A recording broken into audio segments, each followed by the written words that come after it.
Welcome to Cookie's Maths and Science Hub. In today's video, we'll be exploring the basics of the periodic table. The periodic table lists all the elements that we know of and is a key aspect of scientific understanding. In chemistry, I would go as far to say as it is the most powerful tool in your arsenal for any sort of problem or scenario you may be facing. The first framework for the current modern periodic table was developed in 1869 by Dmitry Mendeleev. It can help identify trends and patterns while also assist in the prediction of reactions and interactions between different chemical groups. When looking at a specific element on the periodic table, there are four key factors to take into account. There is the atomic number, and we'll go through what each of these mean momentarily. The atomic number is the number at the top. You then have the element symbol. You then have the name of the element, and then you have the relative atomic mass of that element. Now, for the last one, sometimes that will vary and sometimes it will just be the atomic mass or the mass of a specific isotope close to the atomic mass. So just be careful with that one depending on what kind of periodic table you are reading.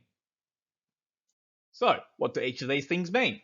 Well, the atomic number is the number of protons an element has, and it is what we use to organize the periodic table. Obviously, as you scroll from left to right and down, it goes from 1 through to about 118 on most periodic tables. If the atom is neutral, it's also the number of electrons present in that atom. As if it's neutral, it has the same number of protons and electrons. The element symbol is the letter or letters that represent the element.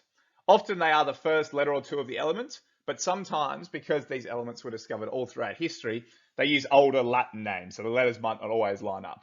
A good example of this is iron, which you would think might be IR, but IR is actually iridium. Iron is represented by Fe, which stands for some Latin word that used to represent the metal of iron. Then you have the element name. That's pretty straightforward. It's just the name of the element. Finally, you have the relative atomic mass. Now, I suggest you check out our video on relative atomic mass if you want some more details. But effectively, in a quick summary, this is the average atomic mass of every isotope of that element, based on their percentage abundance. That is, how much they exist in the real world. Now, as I stated, this can sometimes be swapped out for just atomic mass of a single isotope, and in this case, it usually represents the number of neutrons and protons added together. When reading the periodic table, we need to be careful of how we refer to specific places on the table. So, groups run down, or the columns on the table are groups, and can be either numbered 1 to 18, which is the whole periodic table, or the Roman numerals 1 to 8. Now, you'll see the Roman numerals skip this middle group, known as the transition metals. We'll talk a bit about them shortly. But effectively, this is because in simpler chemistry, it's good to have those basic 8 groups. Again, we'll talk about this a bit more shortly when we get into some trends. Periods on the periodic table run across, so they are the rows.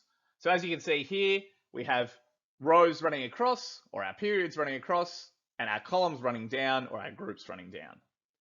For example, the one I've highlighted here, chromium, we'd go, okay, that's in group 6, because and we use the numbers, not the Roman numerals for this one. And if we look how far it is down, 1, 2, 3, 4, therefore it's in period 4. So it's in group 6 because that's the 6th column going across, and it's in period 4 because that's the 4th row going down.